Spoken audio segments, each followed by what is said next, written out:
What happens when the fairy tale ends? And the truth finally comes out. For years, Kelly Clarkson and Brandon Blackstock looked like Nashville's perfect couple. A superstar singer and the manager guiding her career. From the outside, it seemed like a partnership built on love, success, and trust. But behind the applause and red carpets, another story was slowly unfolding, one that would eventually push the original American Idol to one of the most painful chapters of her life. To understand that moment, you have to go back to the beginning. Long before the Grammys and sold-out arenas, Kelly Clarkson was just a girl growing up in Burleson, Texas, born April 24, 1982 in Fort Worth. Her life didn't begin like a pop star's dream. When she was only 6 years old, her parents divorced, splitting the family apart. Her brother went with their father, her sister moved in with an aunt, and Kelly stayed with her mother. Imagine being a child and suddenly watching your world divide into pieces. That kind of moment quietly shapes a person. It builds independence, but it also leaves questions about love and stability. Music entered her life almost by accident. One day in middle school, while Kelly was singing casually in the hallway, a choir teacher overheard her voice echoing through the corridor. That single moment changed everything. Until then, Kelly had never taken lessons and never imagined singing as a career. But suddenly, the door to another world opened. By high school, she was performing in musicals like Annie, Get Your Gun and 7 Brides for 7 Brothers. Her voice kept growing stronger. After graduating in 2000, several universities even offered full scholarships, including the University of Texas at Austin, the University of North Texas, and Berklee College of Music. But Clarkson made a risky decision. Instead of the safe path, she chose the uncertain one. She turned them down. She moved to Los Angeles in 2001, chasing the music industry dream. But reality hit hard.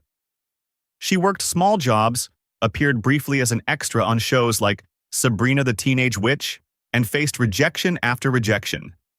Some record executives even told her they didn't know how to market her voice. Then disaster struck. Her apartment building caught fire, destroying nearly everything she owned. With no money and no opportunity, she returned home to Texas believing the dream might be over. Then something unexpected happened. Friends convinced her to audition for a strange new show called American Idol. At the time, nobody knew if it would even succeed. Kelly auditioned in May 2002, earned a golden ticket, and suddenly found herself performing in front of millions. By the finale on September 4, 2002, she had captured the nation's heart, winning the competition with 58% of the vote. Her life changed overnight. Hits followed. Albums exploded. By 2005, her album Breakaway had sold over 12 million copies worldwide, and songs like Since You Been Gone turned her into one of the biggest voices on the planet. Then came love. Clarkson first met Brandon Blackstock in 2006, but their romance truly began in 2012. They married in 2013 and welcomed 2 children, River Rose in 2014 and Remington Alexander in 2016. For a while, the story seemed perfect. But sometimes the hardest truths hide behind the happiest photos. After nearly 7 years of marriage, Clarkson filed for divorce on June 4, 2020. What followed was a long and painful legal battle that lasted almost 2 years. Financial disputes, custody negotiations, and courtroom arguments turned their once private relationship into public headlines. By March 2022, the divorce was finalized. And yet, the ending carried an unexpected twist.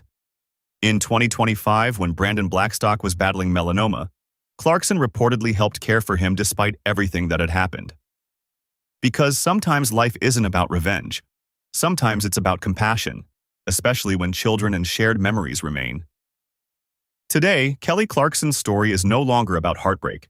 It's about resilience, raising her children, hosting her show, you're rebuilding peace. And maybe that's the real lesson. Fame can create the spotlight, but strength is what helps someone walk through the darkness when the spotlight fades.